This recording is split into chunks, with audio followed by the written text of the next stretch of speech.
Senior صحافی اور تجزیہ نگار جاوید چودھری کے مطابق عثمانی بادشاہ سلطان سلمان کے دور میں ایک بار بلغاریہ میں فوجی دستوں نے ہڑتال کر دی۔ سپاہیوں کا کہنا تھا ہمیں مناسب خوراک نہیں دی جاتی، مینیو بھی ٹھیک نہیں اور کوالٹی بھی، لہذا فوج نے کھانے کے برتن اوندھے کر دیے۔ زمانے میں برتن اوندھے کرنے کا مطلب ہلکا پھلکا احتجاج ہوتا تھا۔ فوج کے کمانڈرز نے ملا کر معاملہ حل کر دیا، لیکن خفیہ اداروں نے سلطان تک اطلاع پہنچا دی۔ بادشاہ ہڑتال کا سن کر متفکر ہو گیا اور اس نے اسی وقت بلغاریہ کی ریجمنٹس کو وانہ بھجوا دیا اور آسٹریلیا میں ایک طویل جنگ چھیڑ دی۔ اس کے بعد بلغاریہ ریجمنٹس نے کبھی ہڑتال نہیں کی۔ سلطان نے مدت بعد اپنے ولی عہد کو بتایا، فوج کا کام جنگ ہوتا ہے اور جب سپاہی طویل عرصے تک جنگ سے دور رہیں تو یہ باغی ہو جاتے ہیں اور یہ ریاست کے ساتھ لڑ کر اپنی انگزائٹی ختم کرتے ہیں۔ بلغاریئن فوج کے سپاہیوں کی خوراک ٹھیک تھی، یہ مدت سے یہیں کھانا کھا رہے تھے، لیکن جب ان کے پاس کرنے کے لیے کچھ نہیں تھا تو انہوں نے برتن الٹے اور سیدھے کرنے کو ایکٹیویٹی بنا لیا۔ میں اگر انہیں ماس جنگ پر نہ بھجواتا اور ایک طویل اور نہ ختم ہونے والی جنگ نہ چھیڑتا تو یہ احتجاج صرف بلغاریہ تک محدود نہ رہتا۔ ہمارے پاس مختلف ملکوں میں 27 لاکھ فوج ہے۔ یہ بغاوت بلغاریہ سے ہنگری اور وہاں سے کرائمیا جاتی اور یوں آہستہ آہستہ پوری فوج میں پھیل جاتی اور آخر میں فوج ہمارا تختہ الٹ دیتی۔ لہٰذا میں نے فوری طور پر فوج کو مصروف کر دیا، میں نے اسے کام پر لگا دیا۔ سلطان سلمان کا یہ فارمولہ صرف فوج تک محدود نہیں، دنیا کی زیادہ تر اقوام اپنے لوگوں کو مصروف رکھتی ہے۔ آپ خود سوچئے، اگر لوگ فارغ ہوں، اگر ان کے پاس کوئی کام نہ ہو تو یہ کیا کریں گے؟ ان کا اگریشن، ان کی انگزائٹی کہاں نکلے گی؟ میں نے چند دن قبل ایک میٹنگ میں شرکاء سے پوچھا، آپ لوگ اپنی طالب علمی کا زمانہ یاد کریں، کیا آپ سکول سے واپسی کے بعد آرام کرتے تھے؟ وہاں موجود تمام لوگوں کا جواب تھا، ہاں، ہم سکول سے واپس آ کر لنچ کرتے تھے اور پھر گھنٹہ ڈیڑھ گھنٹہ سوتے تھے۔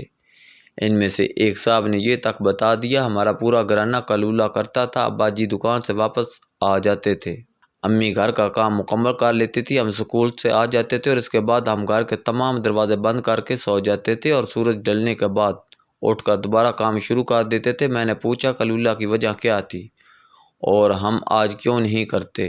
ان میں سے کسی کے پاس کوئی جواب نہیں تھا۔ میں نے عرض کیا، ہمارے زمانے میں سکولوں میں گراؤنڈز ہوتے تھے، ہم پڑھائی کے ساتھ ساتھ کھیل کر بری طرح تھک جاتے تھے، لہذا ہمیں گھر آتے ہی غنودگی گھیر لیتی تھی۔ ہمارے بزرگ بھی جلدی جاگتے تھے اور یہ 1-1.5 بجے تک تھک کر چور ہو جاتے تھے، لہذا ہم آرام پر مجبور ہو جاتے تھے۔ جبکہ آج کے بچے صرف کلاس رومز میں بیٹھتے ہیں، ان کے پاس گراؤنڈز، گیمز اور پی ٹی کی سہولتیں نہیں ہیں، لہذا سکول سے واپسی پر انہیں کلولہ یا آرام کی ضرورت نہیں پڑتی۔ ہمارے بزرگ بھی آپ دیر سے دفتر اور دکان پر جاتے ہیں، اسی وجہ سے انہیں بھی آرام کی ضرورت نہیں ہوتی۔ ہمارا سارا سسٹم تبدیل ہو گیا ہے۔ میں نے ان سے دوسرا سوال پوچھا، احتجاج یورپ اور امریکہ سمیت پوری فرسٹ ورلڈ میں بھی ہوتے ہیں، لیکن وہاں پولیس مین کو زخمی یا قتل نہیں کیا جاتا، سرکاری املاک کو بھی نقصان نہیں پہنچایا جاتا، جبکہ ہمارے ملک میں روزانہ کی بنیاد پر احتجاج ہوتا ہے۔ پورا ملک 10 سال سے آزاد کشمیر جیسی صورتحال سے گزر رہا ہے۔ ہمارے لوگ ہفتہ ہفتہ دھرنا دیتے ہیں اور راستے میں آنے والی ہر رکاوٹ توڑ پھوڑ کر برابر کر دیتے ہیں۔ یہ اور کمانڈر کا گھر جلا دیتے ہیں اور پولیس اہلکاروں کو قتل کر کے ان کی لاشیں دریا میں پھینک دیتے ہیں۔ کیوں؟ شرکاء نے مختلف جواب دیے۔ میں نے آخر میں عرض کیا، یہ وجوہات بھی ہیں، لیکن سب سے بڑی وجہ آبادی اور بیکاری ہے۔ ہماری آبادی کا 65% حصہ جوانوں اور نوجوانوں پر مشتمل ہے۔ یہ لوگ مکمل طور پر فارغ ہیں، سکول، کالج اور یونیورسٹیوں نے انہیں گھر داماد بنا رکھا ہے، تعلیم آسان اور بیکار ہے۔ ہر سال نوجوان کروڑوں کی تعداد میں ڈگریاں لے کر مارکیٹ میں آ جاتے ہیں، لیکن ان کی صلاحیت کا یہ عالم ہوتا ہے، ڈاکٹر اپنا علاج خود نہیں کر سکتا، الیکٹریکل انجینئر اپنے گھر کا سوئچ نہیں بدل سکتا، ماس کمیونیکیشن میں ایم اے بلکہ پی ایچ ڈی کرنے والوں کو خبر بنانی نہیں آتی، ایم بی اے پاس نوجوان بزنس کے بجائے نوکری تلاش کرتے پھرتے ہیں اور یہ تمام لوگ مل کر اپنی سی وی نہیں بنا سکتے۔ یہ لوگ عملاً بیکار ہیں اور انسان کے پاس جب کام نہیں ہوتا تو یہ شیطان بن جاتا ہے اور سڑک روک کر یہ احتجاج کر کے اپنی انگزائٹی، اپنی فرسٹریشن نکالتا ہے۔ یہ نوجوانوں کا ایشو ہے، جبکہ ان کے علاوہ باقی ساری آبادی کے پاس انٹرٹینمنٹ کا کوئی بندوبست نہیں۔ ملک میں گراؤنڈز نہیں، سینما گھر، پارکس اور کلبز نہیں ہیں، سوسائٹیز نہیں ہیں، لائبریریز بھی نہیں، اور اگر ہیں تو ہم نے کتاب پڑھنے کا کلچر ڈیولپ نہیں کیا۔ کالجوں یونیورسٹی میں ہنر نہیں سکھائے جاتے، ہم نوجوانوں کو صرف ڈگریاں دیتے ہیں اور بس، لہٰذا لوگ پھر اپنا اگریشن، اپنی فرسٹریشن کہاں نکالیں گے؟ ان بیچاروں کے پاس رہ سہ کر صرف سڑکیں اور سوشل میڈیا بچتا ہے اور یہ لوگ ان دونوں کا بھرپور استعمال کرتے ہیں۔ یہ سوشل میڈیا پر اپنی بڑھاس نکالتے ہیں یا پھر احتجاج میں پولیس کو پینٹا لگا کر خوش ہو جاتے ہیں۔ آج سے 10-20 سال پہلے تک دیہات کی صورتحال مختلف ہوتی تھی۔ نوجوانوں کو والدین کے ساتھ کھیتوں میں کام کرنا پڑتا تھا، لیکن اب کھیتی باڑی بھی آسان ہو چکی ہے۔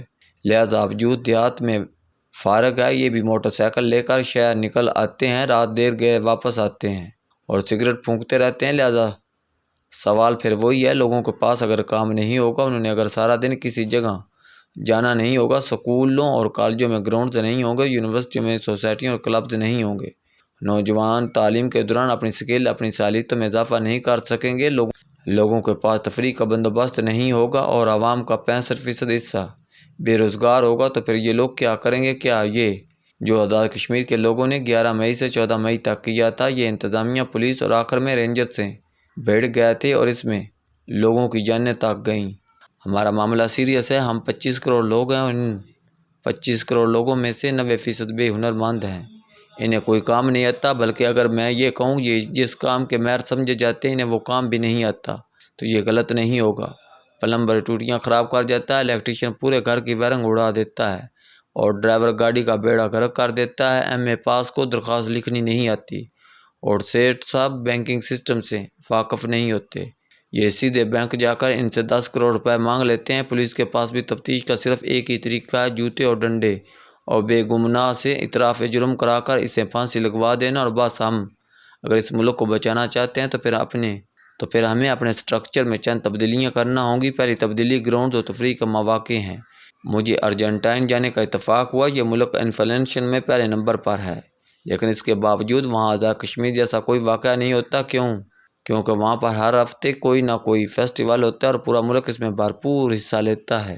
ہم زیادہ نہ کریں تو کرکٹ ہی کو پورے ملک میں پھیلا دیں، ضلعی ٹیموں کو آپس میں کھلائیں اور اسکولوں اور کالجز کے طلباء کے لیے میچ دیکھنا لازمی قرار دیں، اس سے نوجوانوں کو اگریشن نکل جائے گا۔ نیشنل لیول پر بھی ہر ماہ کوئی نہ کوئی فیسٹیول ہونا چاہیے تاکہ لوگوں کے پاس کوئی نہ کوئی ایکٹیویٹی ہو۔ سیاحت کو بھی پروموٹ کریں، لوگوں میں چھٹیاں گزارنے کا جذبہ پیدا ہوگا تو ان کی زندگی کے ساتھ محبت بڑھے گی۔ تعلیم کو فوری طور پر اسکل میں تبدیل کر دیں، لوگوں کو ہنرمند بنائیں تاکہ یہ تعلیم کے بعد اپنی ڈگریاں اٹھا کر نہ پھریں، نہ یہ اپنا کام کریں۔ یورپ نے مارگیج کے ذریعے بھی لوگوں کو باندھ رکھا ہے، وہاں دکان سے لے کر گاڑی تک ہر چیز قسطوں پر ہوتی ہے، لوگوں کو قسطیں ادا کرنے کے لیے دن رات کام کرنا پڑتا ہے، لہٰذا ان کے پاس پولیس کو پتھر مارنے یا سرکاری گاڑیاں جلانے کے لیے وقت نہیں بچتا۔ آپ بھی بینکنگ سیکٹر کو مضبوط کر کے معاشرے کو مارگیج پر لے جائیں تاکہ لوگوں کو کام کرنے کا جذبہ پیدا اور ان کی کوالٹی آف لائف بھی امپروو ہو۔ نوجوانوں میں دیہاتوں میں سرکاری زمینیں تقسیم کریں تاکہ یہ کھیتی باڑی کریں، اس سے ان کی توانائی بھی استعمال ہو جائے گی اور یہ برسر روزگار بھی ہو جائیں گے۔ اور آخری درخواست، ریاست کچھ بھی کرے، خواہ اسے الٹا لٹکانا پڑے، لیکن یہ لوگوں کو بیکار نہ رہنے دیں، یہ انہیں کسی نہ کسی کام میں مصروف رکھیں، یہ خواہ انہیں ممالیہ توڑنے پر لگا دیں مگر یہ انہیں کان کھڑکنے کا موقع نہ دیں۔ اگر لوگ روزانہ تھک کر گھر جائیں، اس سے یہ ملک بچے گا، ورنہ 25 کروڑ لوگ چھوٹی سی انتظامیہ کے تکے بنا کر کھا جائیں گے، یہ اپنے ملک کو خود توڑ دیں گے۔